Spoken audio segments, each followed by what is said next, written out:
Hello दोस्तों, क्या हाल चाल। सुबह होते ही मैं निकल जाता हूँ अपने काम पे जाने के लिए। रास्ते में मैंने सोचा सबसे पहले डलवा लेते हैं पेट्रोल डलवाने के बाद मैं निकल जाता हूँ पेट्रोल पंप से अपनी साइट पे जाने के लिए।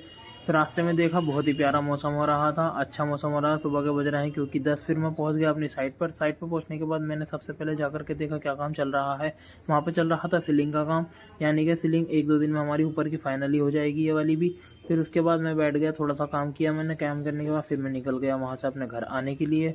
रास्ते में आते हुए बहुत ही ज़्यादा धूप हो रही थी, बहुत ही ज़्यादा। फिर मेरे पास आ गया कॉल पंखा लगाने के लिए। पंखा लगाने पहुंच गया मैं एक जगह शोरूम में। फिर पंखा लगाने जाकर देखा बहुत ही हाइट पे पंखा लगाना था। मैं तो हाइट देख करके डर ही गया भाई। ऊपर इतनी हाइट थी, मतलब कि 2 मंजिल के बराबर, एक ही मंजिल देखना है। रोड भी मुझसे ज़्यादा लंबा पंखा हो रहा था। इतनी लंबी सुइयाँ इसको लगाने के लिए मेरा तो चलना में कोई दिल नहीं कर रहा था, फिर भी लगाना तो पड़ता जब कंप्लेन आई है। फिर मैंने लगाया फैन लगाने के बाद मैं आ गया घर आने के बाद मैं निकल जाता हूँ असर की नमाज़ पढ़ने के लिए। असर की टाइम हो गया था क्योंकि बाहर निकल के देखा कोई दिख ही नहीं रहा था। फिर मैं अकेला ही मस्जिद चला गया। मस्जिद जाने के बाद मैंने पढ़ी नमाज पढ़ कर आ गया घर आकर के देखा तो इफ्तारी की तैयारी चल रही थी क्योंकि 1 घंटा ही बचा था बस। चलिए हम रोज़ा इफ्तारते हैं, आप भी इफ्तार लीजिए। बाय।